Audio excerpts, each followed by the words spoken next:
Chapter 1. Blackthorn was suddenly awake. For a moment he thought he was dreaming because he was ashore and the room unbelievable. It was small and very clean and covered with soft mats. He was lying on a thick quilt and another was thrown over him. The ceiling was polished cedar and the walls were lathes of cedar, in squares, covered with opaque paper that muted the light pleasantly. Beside him was a scarlet tray bearing small bowls. One contained cold-cooked vegetables, and he wolfed them, hardly noticing the piquant taste. Another contained a fish soup, and he drained that. Another was filled with a thick porridge of wheat or barley, and he finished it quickly, eating with his fingers. The water in an odd-shaped gourd was warm and tasted curious, slightly bitter but savory. Then he noticed the crucifix in its niche. This house is Spanish or Portuguese, he thought, aghast. Is this the Japan's? Or Cathay? A panel of the wall slid open. A middle-aged, heavy-set, round-faced woman was on her knees beside the door, and she bowed and smiled. Her skin was golden, and her eyes black and narrow, and her long black hair was piled neatly on her head. She wore a gray silk robe and short white socks with a thick sole and a wide purple band around her waist. "Goshujin-sama gokibun wa ikaga desu ka?" she said. She waited as he stared at her blankly, then said it again. Is this the Japan's?" he asked. "Japan's or Cathay?" She stared at him uncomprehendingly and said something else he could not understand. Then he realized that he was naked. His clothes were nowhere in sight. With sign language he showed her that he wanted to get dressed. Then he pointed at the food bowls, and she knew that he was still hungry. She smiled and bowed and slid the door shut. He lay back exhausted, the untoward, nauseating nun motion of the floor making his head spin. With an effort he tried to collect himself. I remember getting the anchor out, he thought. With Vink. I think it was Vink. We were in a bay and the ship had nosed a shoal and stopped. We could hear waves breaking on the beach, but everything was safe. There were lights ashore, and then I was in my cabin and blackness. I don't remember anything. Then there were lights through the blackness and strange voices. I was talking English, then Portuguese. One of the natives talked a little Portuguese. Or was he Portuguese? No, I think he was a native. Did I ask him where we were? I don't remember. Then we were back in the reef again, and the big wave came once more, and I was carried out to sea and drowning. It was freezing. No, the sea was warm and like a silk bed, a fathom thick. They must have carried me ashore and put me here. It must have been this bed that felt so soft and warm, he said aloud. I've never slept on silk before. His weakness overcame him, and he slept dreamlessly. When he awoke, there was more food in earthenware bowls, and his clothes were beside him in a neat pile. They had been washed and pressed and mended with tiny, exquisite stitching. But his knife was gone, and so were his keys. I'd better get a knife, and quickly, he thought, or a pistol. His eyes went to the crucifix. In spite of his dread, his excitement quickened. All his life he had heard legends told among pilots and sailormen about the incredible riches of Portugal's secret empire in the East, how they had by now converted the heathens to Catholicism and so held them in bondage, where gold was as cheap as pig iron, and emeralds, rubies, diamonds, and sapphires as plentiful as pebbles on a beach. If the Catholic part's true, he told himself, perhaps the rest is too. About the riches. Yes, but the sooner I'm armed and back aboard Erasmus and behind her cannon, the better. He consumed the food, dressed, and stood shakily, feeling out of his element as he always did ashore. His boots were missing. He went to the door, reeling slightly, and put out a hand to steady himself, but the light, square lathes could not bear his weight, and they shattered, the paper ripping apart. He righted himself. The shocked woman in the corridor was staring up at him. I'm sorry, he said, strangely ill at ease with his clumsiness. The purity of the room was somehow defiled. Where are my boots? The woman stared at him blankly.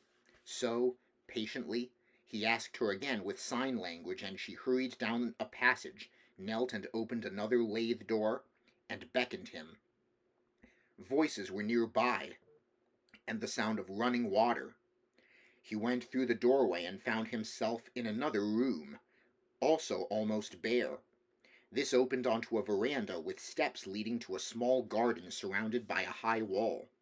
Beside this main entrance were 2 old women, 3 children dressed in scarlet robes, and an old man, obviously a gardener, with a rake in his hand.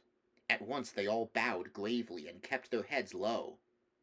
To his astonishment, Blackthorn saw that the old man was naked but for a brief, narrow loincloth, hardly covering his organs. "Morning," he said to them, not knowing what to say. They stayed motionless, still bowing. Nonplussed, he stared at them. Then, awkwardly, he bowed back to them. They all straightened and smiled at him. The old man bowed once more and went back to work in the garden. The children stared at him, then, laughing, dashed away. The old women disappeared into the depths of the house, but he could feel their eyes on him. He saw his boots at the bottom of the steps. Before he could pick them up, the middle-aged woman was there on her knees, to his embarrassment, and she helped him to put them on. "Thank you," he said. He thought a moment and then pointed at himself. "Blackthorn," he said deliberately. "Blackthorn." Then he pointed at her. "What's your name?" She stared at him uncomprehendingly. "Blackthorn," he repeated carefully, pointing at himself, and again pointed at her. "What's your name?" She frowned, then with a flood of understanding pointed at herself and said, "Ona! Ona!" "Ona," he repeated, very proud of himself as she was with herself. "Ona." She nodded happily. "Ona." The garden was unlike anything he had ever seen. A little waterfall and stream and small bridge and manicured pebbled paths and rocks and flowers and shrubs. "It's so clean," he thought. "So neat." "Incredible," he said. "Incredible?" she repeated helpfully. "Nothing," he said. Then, not knowing what else to do, he waved her away. Obediently, she bowed politely and left. Blackthorn sat in the warm sun, leaning against a post. Feeling very frail, he watched the old man weeding an already weedless garden.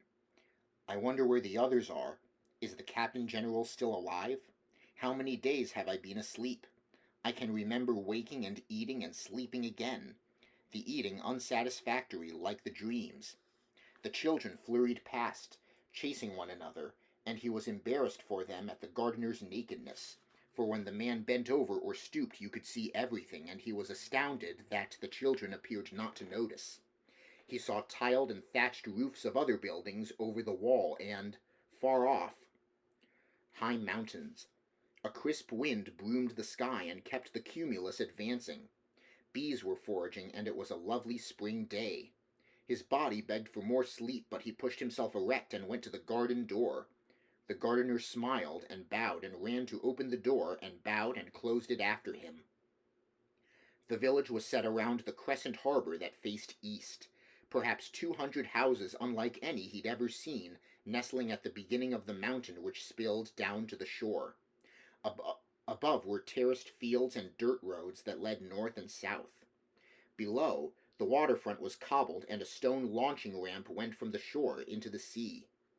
A good safe harbor and a stone jetty, and men and women cleaning fish and making nets, a uniquely designed boat being built at the northern side. There were islands far out to sea, to the east and to the south. The reefs would be there or beyond the horizon. In the harbor were many other quaintly shaped boats, mostly fishing craft, some with one large sail, several being sculled. The oarsmen standing and pushing against the sea, not sitting and pulling as he would have done. A few of the boats were heading out to sea, others were nosing at the wooden dock, and Erasmus was anchored neatly, 50 yards from shore, in good water, with 3 bow cables. Who did that? He asked himself. There were boats alongside her, and he could see native men aboard, but none of his. Where could they be? He looked around the village and became conscious of the many people watching him. When he saw that he had noticed them, When they saw that he had noticed them, they all bowed, and, still uncomfortable, he bowed back. Once more there was happy activity, and they passed to and fro, stopping, bargaining, bowing to each other, seemingly oblivious of him, like so many multicolored butterflies. But he felt eyes studying him from every window and doorway as he walked toward the shore. What is it about them that's so weird? He asked himself. It's not just their clothes and behavior. They've no weapons, he thought, astounded. No swords or guns. Why is that? Open shops filled with odd goods and bales lined the small street. The floors of the shops were raised, and the sellers and buyers knelt or squatted on the clean wooden floors. He saw that most had clogs or rush sandals, some with the same white socks with the thick sole that were split between the big toe and the next to hold the thongs, but they left the clogs and sandals outside in the dirt. Those who were barefoot cleansed their feet and slipped on clean, indoor sandals that were waiting for them. That's very sensible if you think about it, he told himself, awed. Then he saw the tonsured man approaching, and fear swept sickeningly from his testicles into his stomach. The priest was obviously Portuguese or Spanish, and, though his flowing robe was orange, there was no mistaking the rosary and crucifix at his belt, or the cold hostility on his face. His robe was travel-stained, and his European-style boots besmirched with mud. He was looking out into the harbor at Erasmus, and Blackthorne knew that he must recognize her as Dutch or English, new to most seas, leaner, faster, a merchant fighting ship, patterned and improved on the English privateers that had wreaked so much havoc on the Spanish Main. With the priest were 10 natives, black-haired and black-eyed, one dressed like him except that he had thong slippers. The others wore vari-colored robes or loose trousers, or simply loincloths, but none was armed. Blackthorne wanted to run while there was time, but he knew he did not have the strength, and there was nowhere to hide. His height and size and the color of his eyes made him alien in this world. He put his back against the wall. "Who are you?" the priest said in Portuguese. He was a thick, dark, well-fed man in his middle 20s, with a long beard. "Who are you?" Blackthorne stared back at him. "That's a Netherlander privateer. You're a heretic Dutchman. You're pirates. God have mercy on you." "We're not pirates. We're peaceful merchants, except to our enemies." "I'm father of that ship. Who are you?" "Father Sebastio." "How did you get here? How?" "We were blown ashore. What is this place? Is it the Japan's?" "Yes, Japan. Nippon," the priest said impatiently. He turned to one of the men, older than the rest, small and lean, with strong arms and calloused hands, his pate shaved and his hair drawn into a thin queue as gray as his eyebrows. The priest spoke haltingly to him in Japanese, pointing at Blackthorne. All of them were shocked, and one made the sign of the cross protectively. "Dutchmen are heretics, rebels, and pirates. What's your name?" "Is this a Portuguese settlement?" The priest's eyes were hard and bloodshot. "The village headsman says he's told the authorities about you. Your sins have caught up with you. Where's the rest of your crew?" "We were blown off course. We just need food and water and time to repair our ship. Then we'll be off. We can pay for every—" "Where's the rest of your crew?" "I don't know. Aboard. I suppose they're aboard." Again the priest questioned the headman, who replied and motioned to the other end of the village, explaining at length.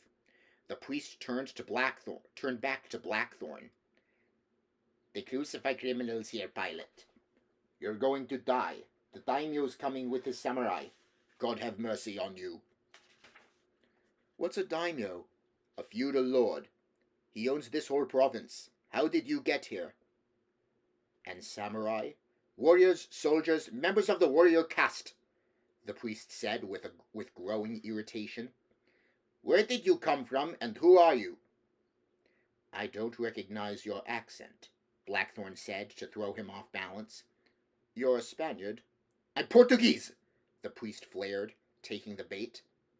I told you, I'm Father Sebastio from Portugal. Where did you learn such good Portuguese? Eh? But Portugal and Spain are the same country now, Blackthorn said, taunting. You have the same king. We're a separate country. We're a different people. We have been forever. We fly our own flag. Our overseas possessions are separate. Yes, separate. King Philip agreed when he stole my country. Father Sebastio controlled his temper with an effort, his fingers trembling. He took my country by force of arms 20 years ago. His soldiers and that devil-spawned Spaniard tyrant, the Duke of Alva, they crushed our real king. Geva! Now Philip's son rules, but he's not our real king either. Soon we'll have our own king back again. Then he added with venom, You know it's the truth. What devil Alva did to your country, he did to mine. That's a lie. Alva was a plague in the Netherlands, but he never conquered them. They're still free. Always will be. But in Portugal he smashed one small army and the whole country gave in. No courage. You could throw the Spaniard out if you wanted to, but you'll never do it. No honor. No cojones, except to burn the innocents in the name of God. May God burn you in hellfire for all eternity, the priest flared. Satan walks abroad and he will be stamped out. Heretics will be stamped out. You're cursed before God. In spite of himself, Blackthorn felt the religious terror begin to rise within him. Priests don't have the ear of God or speak with his voice. We're free of your stinking yoke and we're going to stay free. It was only 40 years ago that Bloody Mary Tudor was Queen of England and the Spaniard Philip II, Philip the Cruel, her husband. This deeply religious daughter of Henry VIII had brought back Catholic priests and inquisitors and heresy trials and the dominance of the foreign pope again to England, and had reversed her father's curbs and historic changes to the Church of Rome in England, against the will of the majority. She had ruled for 5 years, and the realm was torn asunder with hatred and fear and bloodshed. But she had died, and Elizabeth became queen at 24. Blackthorn was filled with wonder and deep filial love when he thought of Elizabeth. For 40 years she's battled with the world. She's outfoxed and outfought popes, the Holy Roman Empire, France and Spain combined. Excommunicated, spat on, reviled abroad, she's led us into harbor. Safe, strong, separate. We're free, Blackthorn said to the priest. You're broken. We've our own schools now, our own books, our own Bible, our own church. You Spaniards are all the same. Awful! You monks are all the same. Idol worshippers! The priest lifted his crucifix and held it between Blackthorn and himself as a shield. Oh, God, protect us from this evil. I'm not Spanish, I tell you. I'm Portuguese, and I'm not a monk. I'm a brother of the Society of Jesus. Ah, one of them. A Jesuit. Yes, may God have mercy on your soul. Father Sebastio snapped something in Japanese, and the men surged toward Blackthorn. He backed against the wall and hit one man hard, but the others swarmed over him, and he felt himself choking. Nanigoto da? Abruptly, the melee ceased. The young man was 10 paces away. He wore breeches and clogs and a light kimono, and 2 scabbarded swords were stuck into his belt. One was dagger-like.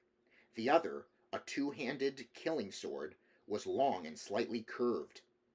His right hand was casually on the hilt. Nanigoto da? He asked harshly, and when no one answered instantly, Nanigoto da? The Japanese fell to their knees. Their heads bowed into the dirt. Only the priest stayed on his feet. He bowed and began to explain haltingly, but the man contemptuously cut him short and pointed at the headman. Mura! Mura, the headman, kept his head bowed and began explaining rapidly. Several times he pointed at Blackthorn, once at the ship and twice at the priest. Now there was no movement on the street. All who were visible were on their knees and bowing low. The headman finished. The armed man arrogantly questioned him for a moment, and he was answered deferentially and quickly. Then the soldier said something to the headman and waved with open contempt at the priest, then at Blackthorn, and the gray-haired man put it more simply to the priest, who flushed. The man, who was a head shorter and much younger than Blackthorn, his handsome face slightly pockmarked, stared at the stranger. Onushietai doko kara kitta no do? Doko no kuni no mono da? The priest said nervously. Kashigi Omi-san says, where do you come from and what's your nationality? Is Mr. Omi-san the daimyo? Blackthorn asked, afraid of the swords in spite of himself. No, he's a samurai. A samurai in charge of the village. His surname's Kashigi, Omi's his given name. Here they always put their surnames first. San means honorable, and you add it to all names as a politeness. You'd better learn to be polite and find some manners quickly. Here they don't tolerate lack of manners. His voice edged. Hurry up and answer. Amsterdam. I'm English. Father Sebastio's shock was open. He said, English. England, to the samurai, and began an explanation, but Omi impatiently cut him short and rapped out a flurry of words. Omi-san asks if you're the leader. The headman says there are only a few of you heretics alive and most are sick. Is there a captain general? I'm the leader, Blackthorn answered, even though, truly, now that they were ashore, the captain general was in command. I'm in command, he added, knowing that Captain General Spielbergen could command nothing, ashore or afloat, even when he was fit and well. Another spate of words from the samurai. Omi-san says because you are the leader, you are allowed to walk around the village freely whenever you want, until his master comes. His master, the daimyo, will decide your fate. Until then, you are permitted to live as a guest in the headman's house, and come and go as you please, but you are not to leave the village. Your crew are confined to their house and are not allowed to leave it. Do you understand? Yes. Where are my crew? Father Sebastio pointed vaguely at the cluster of houses near a wharf, obviously distressed by Omi's decision and impatience. There, enjoy your freedom, pirate. Your evil's caught up with... Wakarimasu ka? Omi said directly to Blackthorn. He says, do you understand? What's yes in Japanese? Father Sebastio said to the samurai. Wakarimasu. Omi disdainfully waved them away. They all bowed low, except one man who rose deliberately, without bowing.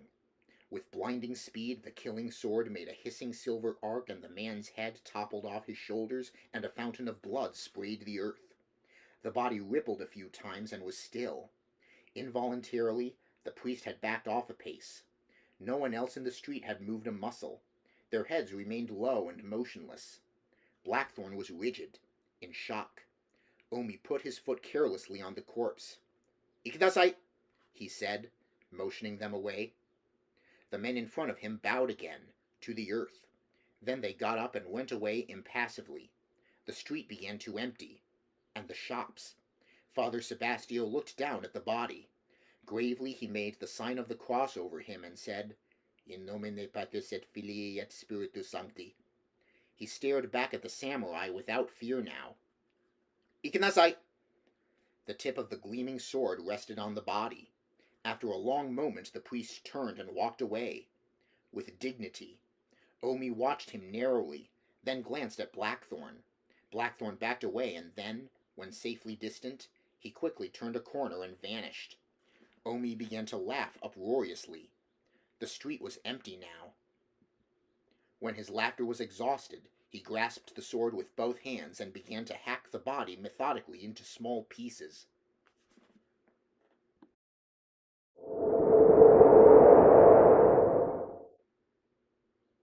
Blackthorn was in a small boat, the boatman sculling happily toward Erasmus.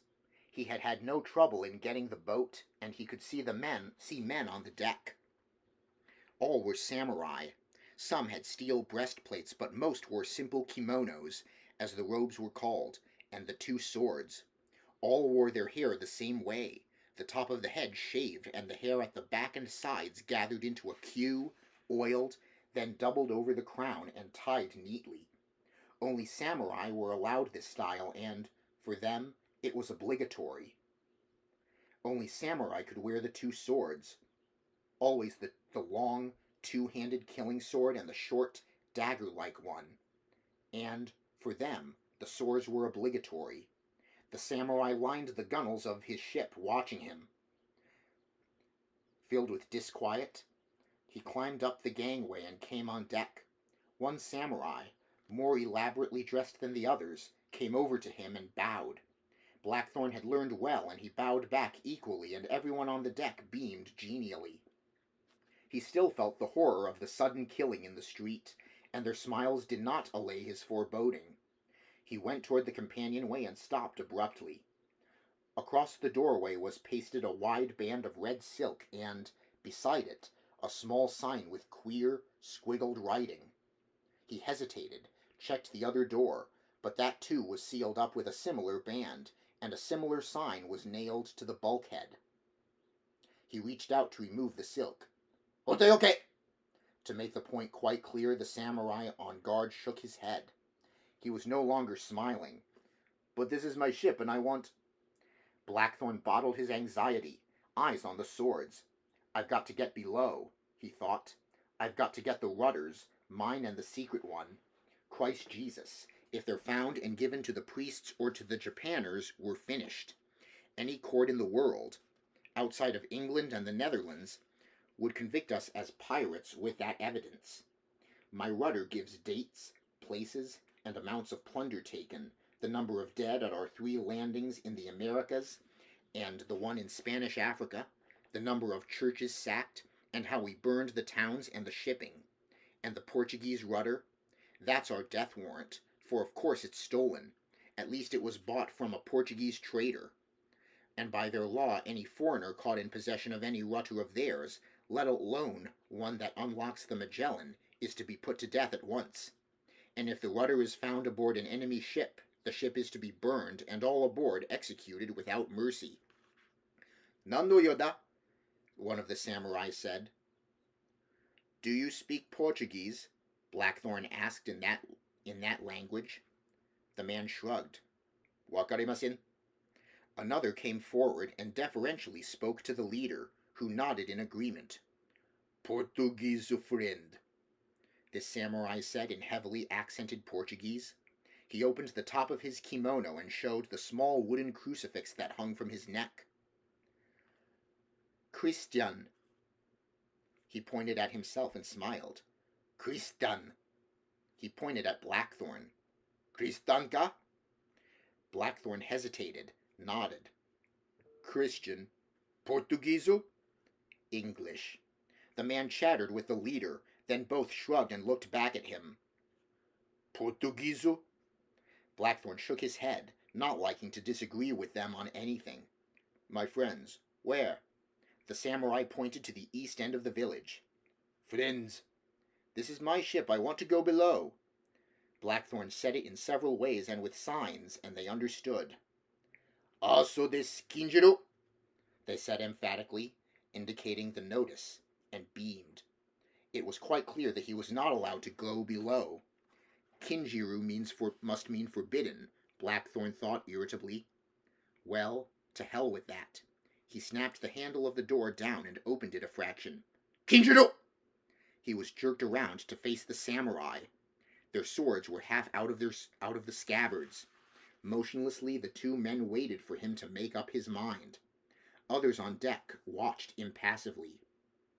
Blackthorn knew he had no option but to back down, so he shrugged and walked away and checked the hawsers and the ship as best he could.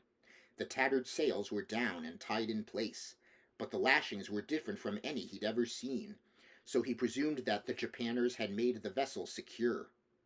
He started down the gangway, and stopped. He felt the cold sweat as he saw them all staring at him malevolently, and he thought, "Christ Jesus, how could I be so stupid?" He bowed politely, and at once the hostility vanished, and they all bowed and were smiling again. But he could still feel the sweat trickling down his spine, and he hated everything about the Japans, and wished himself and his crew back aboard, armed and out to sea.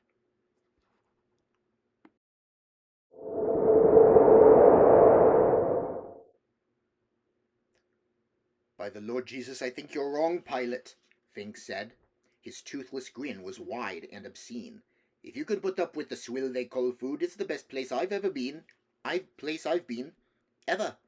I've had 2 women in 3 days and they're like rabbits. They'll do anything if you show 'em how. That's right, but you can't do nothing without meat or brandy. Not for long.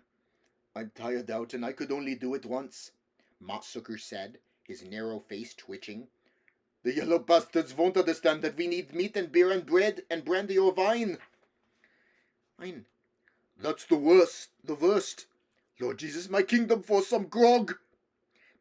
Bacchus von Neck was filled with gloom. He walked over and stood close to Blackthorne and peered up at him. He was very nearsighted and had lost his last pair of spectacles in the storm. But even with them he would always stand as close as possible. He was chief merchant, treasurer, and representative of the Dutch East India Company that had put up the money for the voyage. We're ashore and safe and I haven't had a drink yet, not a beautiful drop. Terrible. Did you get any, pilot? No. Blackthorne disliked having anyone near him, but Bacchus was a friend and almost blind, so he did not move away. Just hot water with herbs in it. They simply won't understand grog. Nothing to drink but hot water and herbs, the good Lord help us. Suppose there's no liquor in the whole country. His eyebrows soared. Do me a huge favor, pilot. Ask for some liquor, will you? Blackthorne had found the house that they had been assigned on the eastern edge of the village. The samurai guard had let him pass, but his men had confirmed that they themselves could not go out of the garden gate. The house was many-roomed like his, but bigger and staffed with many servants of various ages, both men and women. There were 11 of his men alive. The dead had been taken away by the Japanese. Lavish portions of fresh vegetables had begun to banish the scurvy, and all but 2 of the men were healing rapidly. These 2 had blood in their bowels, and their insides were fluxed. Vink had bled them, but this had not helped. By nightfall he expected them to die. The Captain General was in another room, still very sick. Sonk, the cook, a stocky little man, was saying with a laugh, It's good here, like Johann says, pilot, accepting the food and no grog. And it's all right with the natives so long as you don't wear your shoes in the house. It sends the little yellow bastards mad if you don't take off your shoes. Listen, Blackthorne said. There's a priest here, a Jesuit. Christ Jesus! All banter left them as he told them about the priest and about the beheading. Why'd he chop the man's head off, pilot? I don't know. We better get back aboard if papists catch us ashore. There was great fear in the room now. Salomon, the mute, watched Blackthorne. His mouth worked, a bubble of phlegm appearing at the corners. No, Salomon, there's no mistake, Blackthorne said kindly, answering the silent question. He said he was a Jesuit. Christ, Jesuit or Dominican or what the hell ever makes no mucky-thing difference, Vink said. We'd better get back aboard. Pilot, you ask that samurai, eh? We're in God's hands, Jan Roper said. He was one of the merchant's adventurers, a narrow-eyed young man with a high forehead and a thin nose. He will protect us from the Satan worshippers. Vink looked back at Blackthorne. What about the Portuguese, pilot? Did you see any around? No, there were signs of them in the village. They'll swarm here as soon as they know about us. Motsucker said it for all of them, and the boy Croak let out a moan. Yes, and if there's one priest, there's got to be others. Ginzel licked dry lips. And then their god-cursed conquistadores are never far away. That's right, Vink said uneasily. They're like lice. Christ Jesus, papists, someone muttered. And conquistadores. But we're in the Japans, pilot, Von Neck said. He told you that? Yes, why? Von Neck moved closer and dropped his voice. If priests are here and some of the natives are Catholic, perhaps the other part's true about the riches, the gold and silver and precious stones. A hush fell on them. Did you see any pilot, any gold, any gems on the natives, or gold? No, none. Blackthorne thought a moment. I don't remember seeing any, no necklaces or beads or bracelets. Listen, there's something else to tell you. I went aboard Erasmus, but she's sealed up. He related what had happened, and their anxiety increased. Jesus, if we can't go back aboard, and there are priests ashore and papists, we've got to get away from here.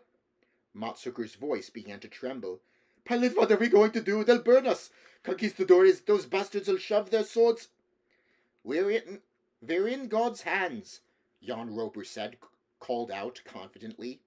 He will protect us from the Antichrist. That's his promise. There's nothing to be afraid of. Blackthorn said, the way the samurai Omi-san snarled at the priest, I'm sure he hated them. That's good, eh? What I'd like to know is why the priest wasn't wearing their usual robes. Why the orange one? I've never seen that before. Yes, that's curious, Von Neck said. Blackthorn looked up at him. Maybe their hold here isn't strong. That could help us greatly. What should we do, pilot? Ginzel asked. Be patient and wait till their chief, this daimyo, comes. He'll let us go. Why shouldn't he? We've done them no harm. We've goods to trade. We're not pirates. We've nothing to fear. Very true, and don't forget the pilot said the savages aren't all papists, Von Neck said, more to encourage himself than the others. Yes, it's good the samurai hated the priest, and it's only the samurai who are armed. That's not so bad, eh? Just watch out for the samurai and get our weapons back. That's the idea. We'll be aboard before you know it. What happens if this daimyo's papist? Jan Roper said. No one answered him. Then Ginzel said, Pilot, the man with the sword, he cut the other Valk into pieces. After chopping his head off? Yes. Christ, they're barbarians! Lunatics! Ginzel was tall, a good-looking youth with short arms and very bowed legs. The scurvy had taken all his teeth. After he chopped his head off, the others just walked away? Without saying anything? Yes. Christ Jesus, an unarmed man murdered just like that. Why'd he do it? Why'd he kill him? I don't know, Ginzel, but you've never seen such speed. One moment the sword was sheathed, the next the man's head was rolling. God protect us! Dear Lord Jesus, Von Neck murmured. If we can't get back to the ship, God damn that storm, I feel so helpless without my spectacles. How many samurai were aboard, pilot? Ginzel asked. 22 were on deck, but there were more ashore. The wrath of God will be upon the heathen and on sinners, and they'll burn in hell for all eternity. I'd like to be sure of that, Jan Roper, Blackthorn said, an edge to his voice, as he felt the fear of God's vengeance sweep through the room. He was very tired and wanted to sleep. You can be sure, pilot. Oh, yes, I am. I pray that your eyes are open to God's truth. Then you come to realize we're here only because of you. What's left of us? What? Blackthorn said dangerously. Why did you really persuade the Captain General to try for the Japans? It wasn't in our orders. We were to pillage the New World, to carry the war into the enemy's belly, then go home. There were Spanish ships south and north of us, and nowhere else to run. Has your memory gone along with your wits? We had to sail west. It was our only chance. I never saw enemy ships, pilot. None of us did. Come now, Jan, Von Neck said wearily. The pilot did what he thought best. Of course the Spaniards were there. Aye, that's the truth. And we was 1,000 leagues from friends in enemy waters, by God. Vink spat.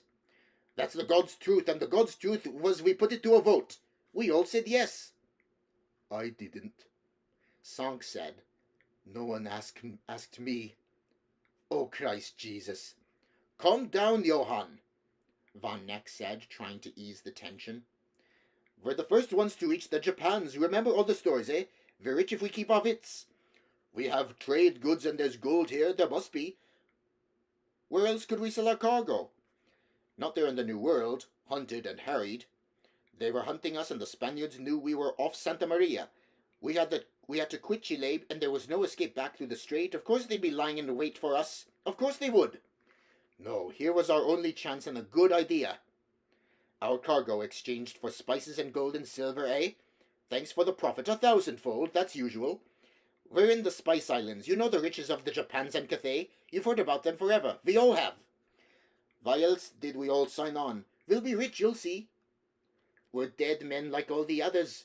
We're in the land of Satan, Vink said angrily. Shut your mouth, Roper! The pilot did right. Not his fault the others died. Not his fault.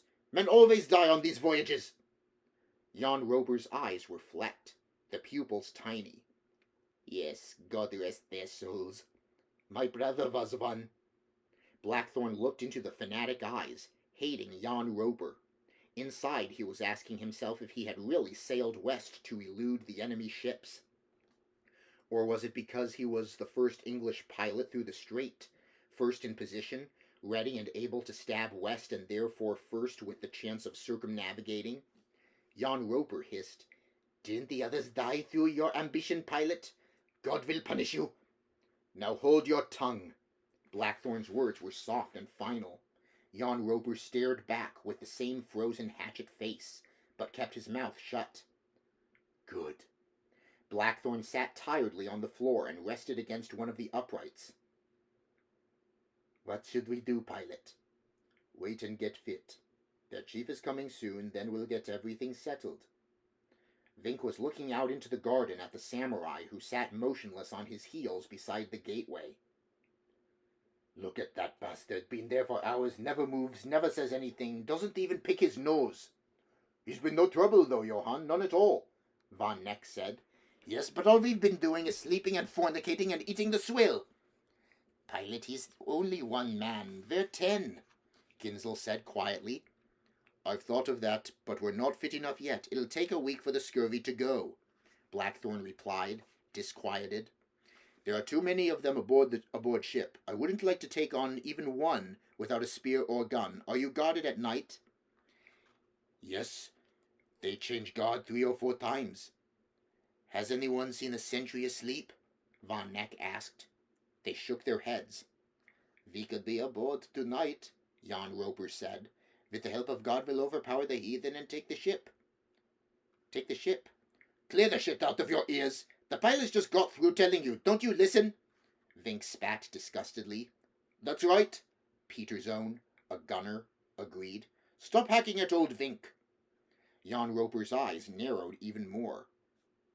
"Look to your soul, Johann Vink, and yours, Hans Peterzone. The day of judgment approaches." He walked away and sat on the veranda. Van Neck broke the silence. "Everything is going to be all right. You'll see." "Roper's right.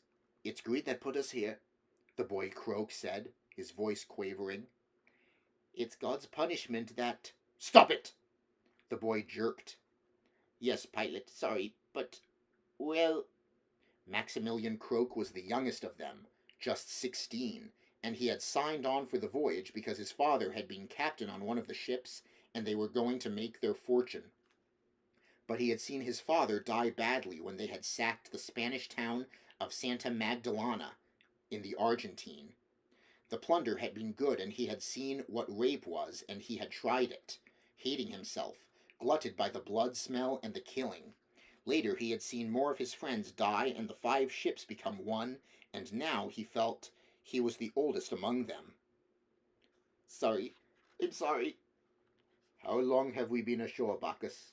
Blackthorn asked. "This is the 3rd day." Von Neck moved close again, squatting on his haunches.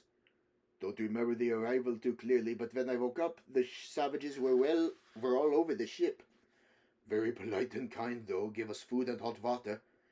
They took the dead away and put the anchors out. Don't remember much, but I think they towed us to a safe mooring. You were delirious when they carried you ashore. We wanted to keep you with us, but they wouldn't let us.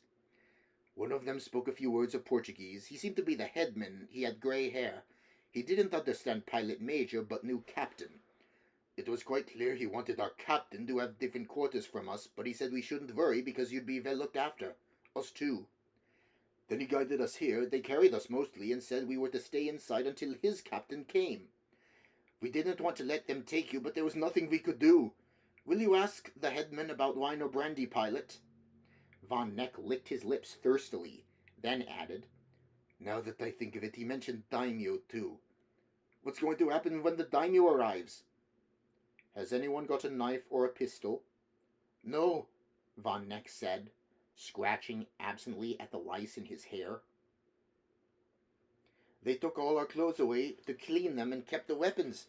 I didn't think anything about it at the time."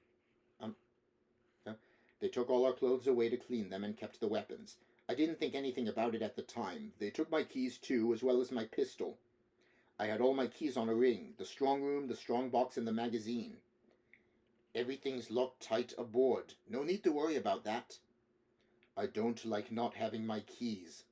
Makes me very nervous. Damn my eyes, I could use a brandy right now, even a flagon of ale. Lord Jesus, the samurai cut him to pieces, did he? Sonk said to no one in particular. For the love of God, shut your mouth. It's samurai. You're enough to make a man shit himself, Ginzel said. I hope that bastard priest doesn't come here, Vink said. We're safe in the good Lord's hands. Von Neck was still trying to sound confident.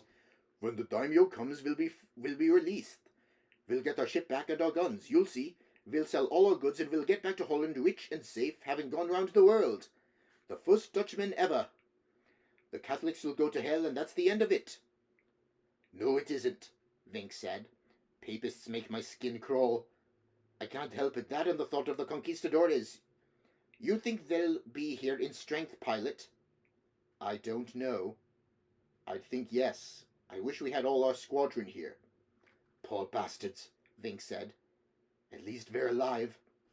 Motsucker said, Maybe they're back home. Maybe they turned back at the Magellan when the storm scattered us.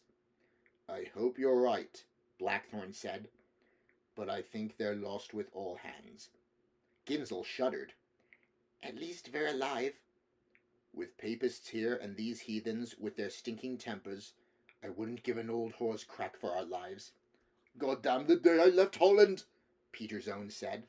God damn old grog, if I hadn't been drunker than a fiddler's bitch, I'd still be heads down in Amsterdam with my old woman. Damn what you like, Peter's own, but don't damn liquor, it's the stuff of life. I say we're in the sewer, up to our chins, and the tide's coming in fast. Vink rolled his eyes. Yes, very fast.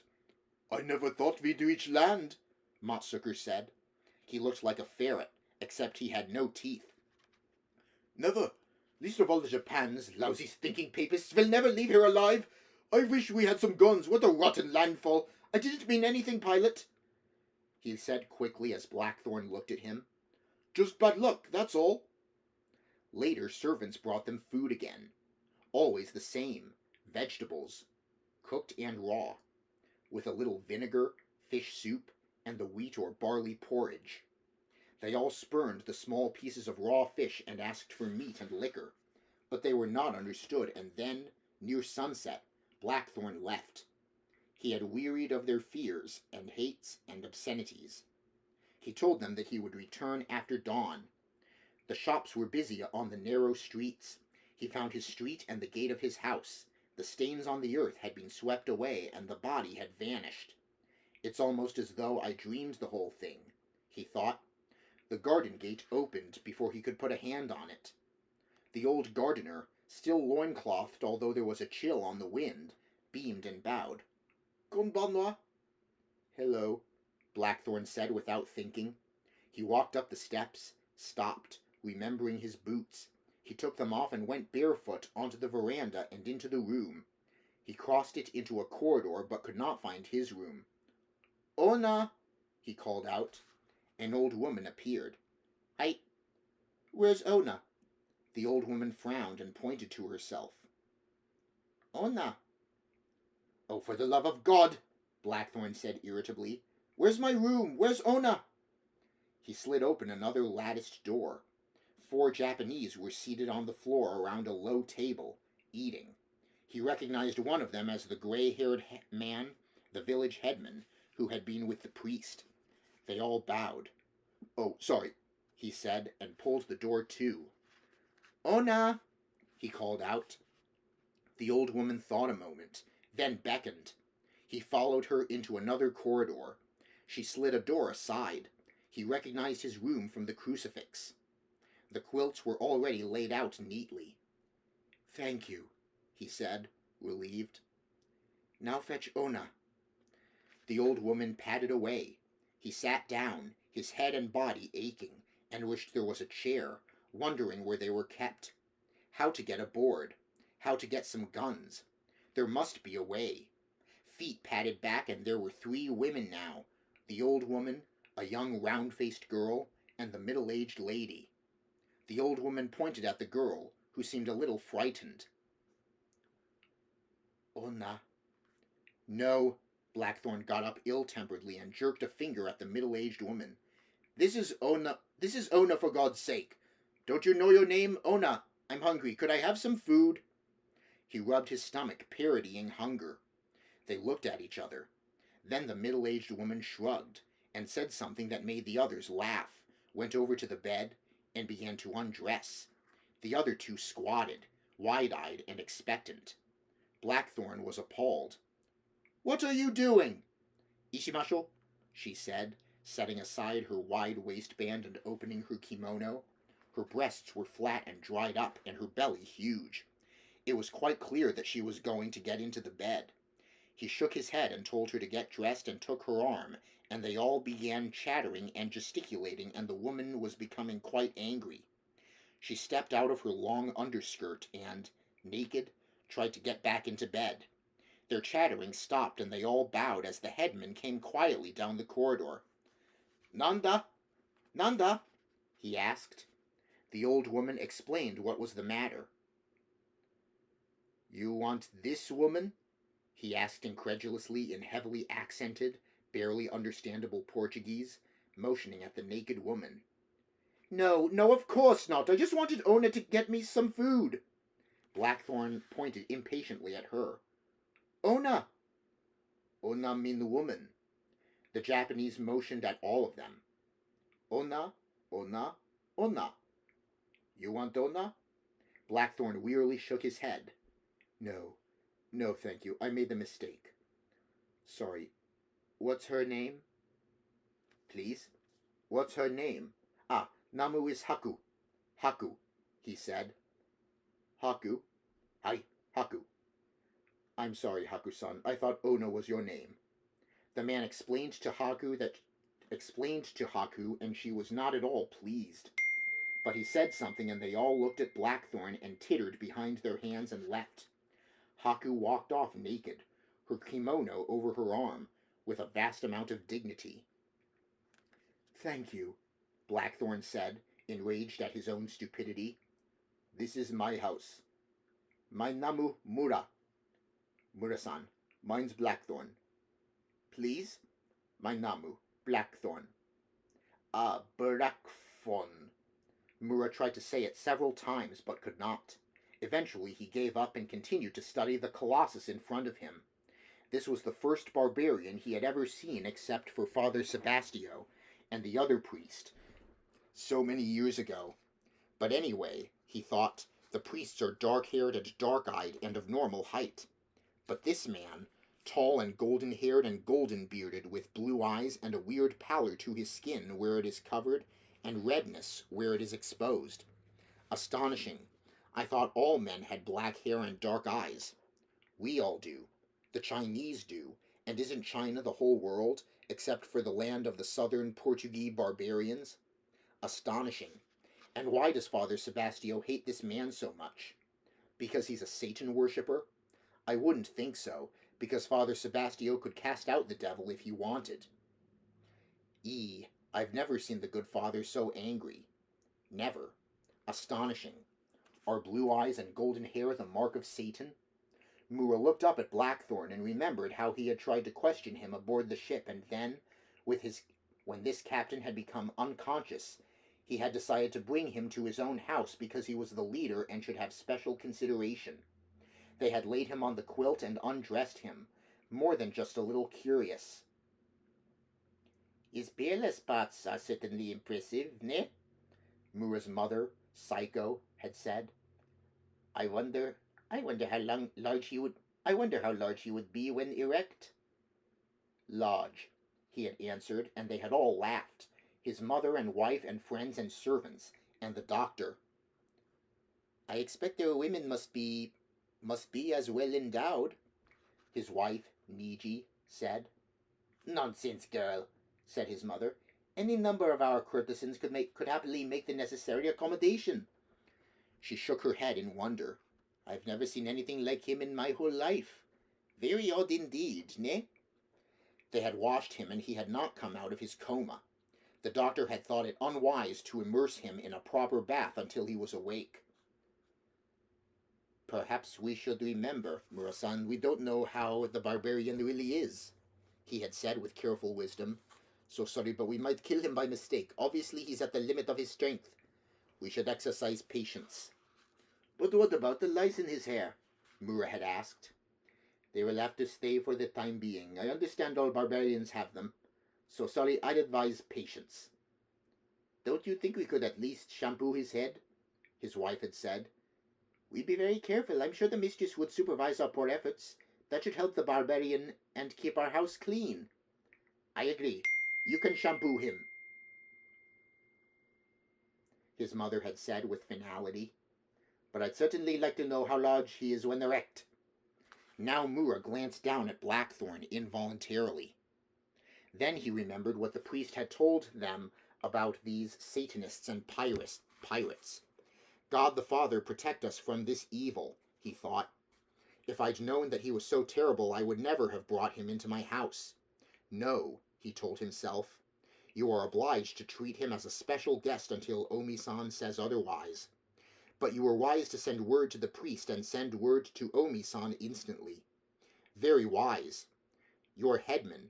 You've protected the village, and you, alone, are responsible.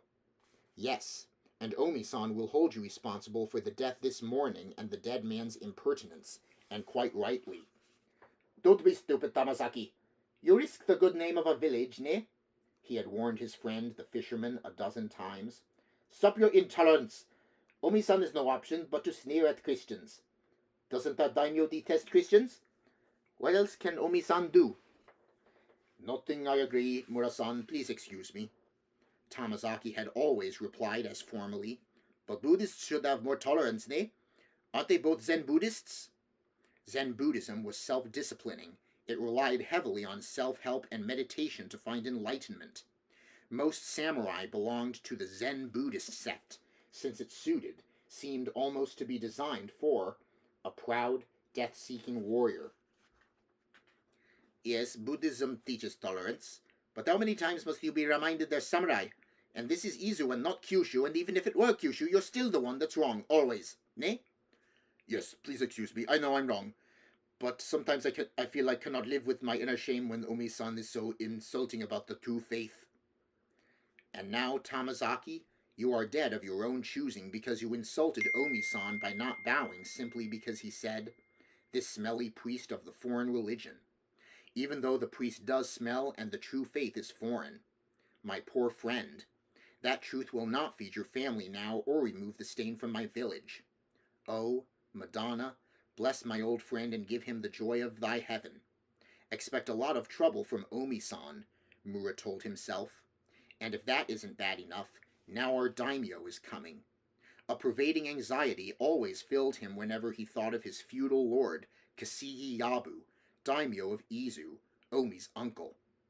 The man's cruelty and lack of honor, the way he cheated all the villagers of their rightful share of their catch and their crops, and the grinding weight of his rule.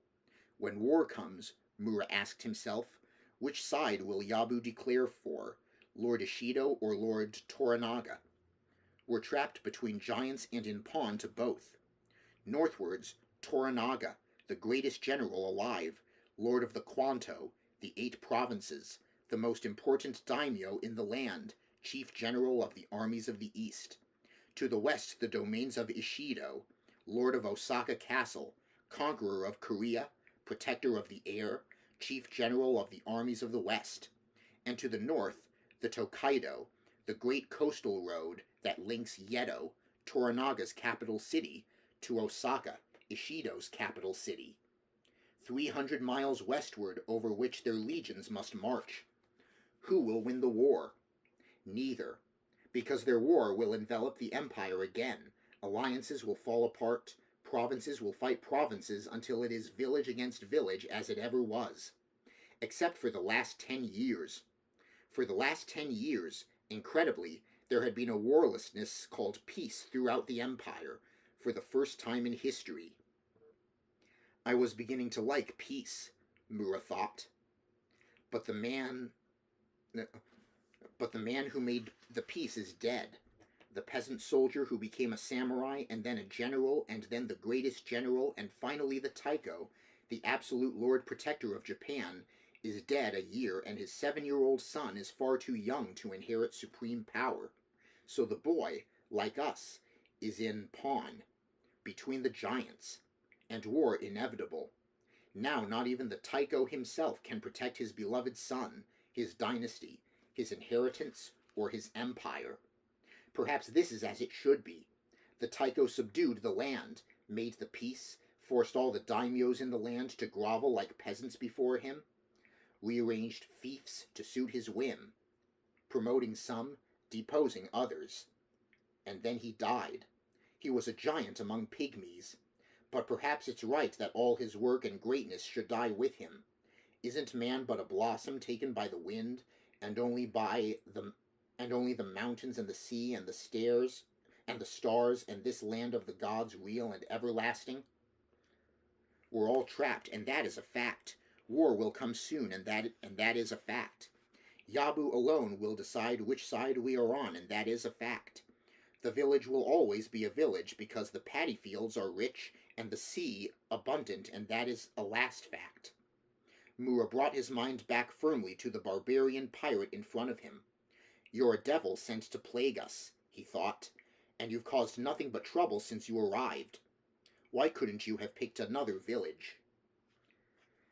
Captain San want Ona? He asked helpfully. At his suggestion, the village council made physical arrangements for the older barbarians, both as a politeness and as a simple means of keeping them occupied until the authorities came. That the village was entertained by the subsequent stories of the liaisons more than compensated for the money which had to be invested. Ona?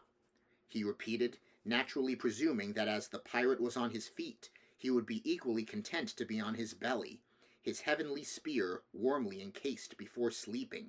And anyway, all the preparations had been made. No! Blackthorn wanted only to sleep. But because he knew that he needed this man on his side, he forced a smile, indicated the crucifix. You're Christian? Mura nodded. Christian? I'm Christian. Father say not. Not Christian. I'm a Christian, not a Catholic, but I'm still a Christian. But Mura could not understand. Neither was there any way Blackthorn could explain, however much he tried. Wantona? The Dimyo. When come? Dimyo no understand. Dimyo, I mean Daimyo. Ah, Daimyo, hi, Daimyo. Mura shrugged. Daimyo come when come. Sleep. First clean, please. What? Clean, bath, please. I don't understand. Mura came closer and crinkled his nose distastefully. Stinko. Bad, like all Portuguese. Bath. This clean house. I'll bathe when I want and I don't stink. Blackthorn fumed. Everyone knows baths are dangerous. You want me to catch the flux? You think I'm God-cursed stupid? You get the hell out of here and let me sleep. Bath, Mura ordered, shocked at the barbarian's open anger. The height of bad manners. And it was not just that the barbarian stank, as indeed he did, but he had not bathed correctly for 3 days to his knowledge, and the courtesan quite rightly would refuse to pillow with him, however much the fee. These awful foreigners, he thought. Astonishing, how astoundingly filthy their habits are. Never mind, I'm responsible for you. You will be taught manners. You will bathe like a human being, and Mother will know that which she wants to know. Bath! Now get out before I snap you in pieces! Blackthorn glowered at him, motioning him away.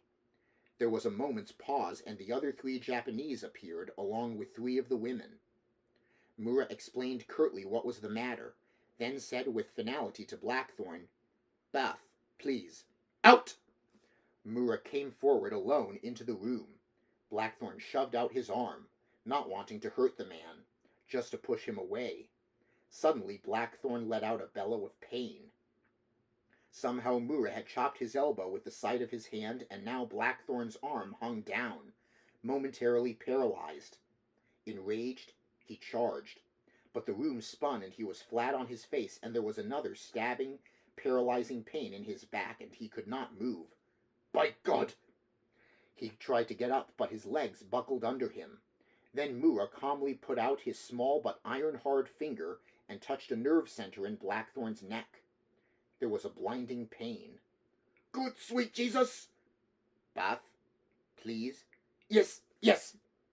Blackthorn gasped through his agony, astounded that he had been overcome so easily by such a tiny man, and now lay helpless as any child, ready to have his throat cut. Years ago, Mura had learned the arts of judo and karate as well as how to fight with sword and spear. This was when he was a warrior and fought for Nakamura, the peasant general, the taiko long before the taiko had become the taiko. When peasants could be samurai and samurai could be peasants, or craftsmen or even lowly merchants, and warriors again. Strange, Mura thought absently, looking down at the fallen giant, that almost the first thing the taiko did when he became all-powerful was to order all peasants to cease being soldiers and at once give up all weapons. The taiko had forbidden them weapons forever and set up the immutable caste system that now controlled all the lives in all the empire. Samurai above all, below them peasants, next craftsmen, then the merchants followed by actors, outcasts, and bandits. And finally at the bottom of the scale, the Eta, the non-humans, those who dealt with dead bodies, the curing of leather and handling of dead animals, who were also the public executioners, branders, and mutilators. Of course, any barbarian was beneath consideration in this scale. "Please excuse me, Captain-san," Mura said, bowing low, ashamed for the barbarian's loss of face as he lay groaning like a baby still at suck. "Yes, I'm very sorry," he thought, "but it had to be done.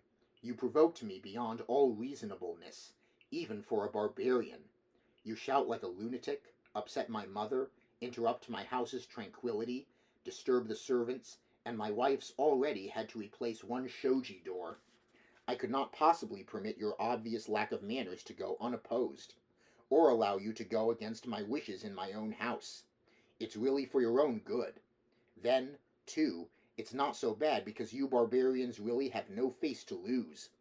Except the priests. They're different. They still smell horrible, but they're the anointed of the God the Father, so they have great face. But you're a liar as well as a pirate. No honor. How astonishing. Claiming to be a Christian. Unfortunately, that won't help you at all.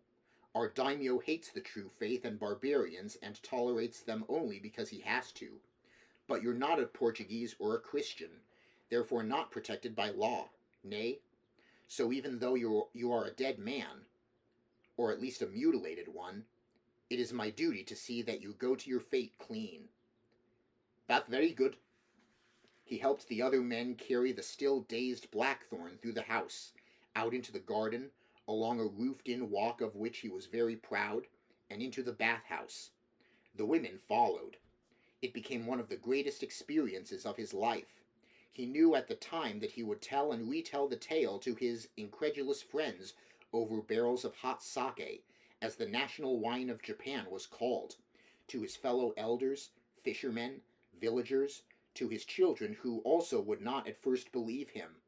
But they, in their turn, would regale their children, and the name of Mura, the fisherman, would live forever in the village of Anjiro, which was in the province of Izu, on the southeastern coast of the main island of Honshu. All because he, Mura the fisherman, had the good fortune to be headman in the first year after the death of the taiko, and therefore temporarily responsible for the leader of the strange barbarians who came out of the eastern sea.